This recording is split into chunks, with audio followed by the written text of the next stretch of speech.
Facebook marketing এ CPM কি? CPM এর পূর্ণ রূপ হলো কস্ট পার মাইল। এখানে মাইল ইকুয়াল টু 100, এটা ল্যাটিন ভাষা থেকে এসেছে, মানে আপনার অ্যাড 1000 বার অডিয়েন্সকে দেখাতে আপনার কত খরচ হচ্ছে সেটাকে সিপিএম বলা হয়ে থাকে। সিপিএম কিভাবে কাজ করে? আপনার অ্যাড 1000 জন মানুষের স্ক্রিনে দেখানো হয়, এই 1000 জন মানুষকে দেখানোর জন্য যা খরচ হয় সেটাই হচ্ছে সিপিএম। সহজ উদাহরণ ধরা যাক, ধরুন আপনার বিজ্ঞাপন 1000 বার দেখাতে ফেসবুক নিল 200 টাকা, তাহলে আপনার সিপিএম হবে 200 টাকা। আর যদি 10,000 বার দেখায় তাহলে ইমপ্রেশন ভাগ 1000 করে সিপিএম অনুযায়ী খরচ হিসাব করা হয়ে থাকে। সিপিএমটা আসলে কেন গুরুত্বপূর্ণ?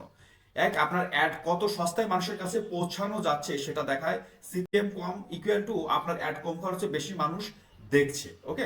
বাজেট প্ল্যানিং সহজ হয়, 1000 ইমপ্রেশনে কত খরচ লাগবে তা আগেই জানা যায়। এতে বাজেট প্ল্যানিং এ খুব সহজ হয়। অ্যাড এফিসিয়েন্সি মেজার করতে সাহায্য করে। কিভাবে? সিপিএম দেখে বোঝা যায় আপনার টার্গেটিং ঠিক আছে কিনা। ওকে। সিপিএম বেশি হলে কারণ কি? অডিয়েন্স খুব কম্পিটিটিভ হয়, রং টার্গেটিং, অ্যাড কোয়ালিটি কম, এঙ্গেজমেন্ট কম হয়, busy season like festival time, low relevancy score. ঠিক আছে।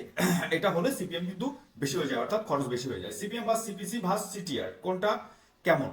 1000 বার অ্যাড দেখাতে কত খরচ হয় সেটাকে সিপিএম বলা হয়ে থাকে। প্রতি ক্লিকের জন্য যেটা খরচ সেটা হচ্ছে সিপিসি, আর হচ্ছে কতজন আপনার অ্যাড দেখে ক্লিক করছে সেটাকে সিটিআর বলা হয়ে থাকে। সুতরাং আমি ক্লিয়ারলি বুঝতে বুঝাতে পারলাম, আশা করি যে সিপিএমটা অ্যাকচুয়ালি কি।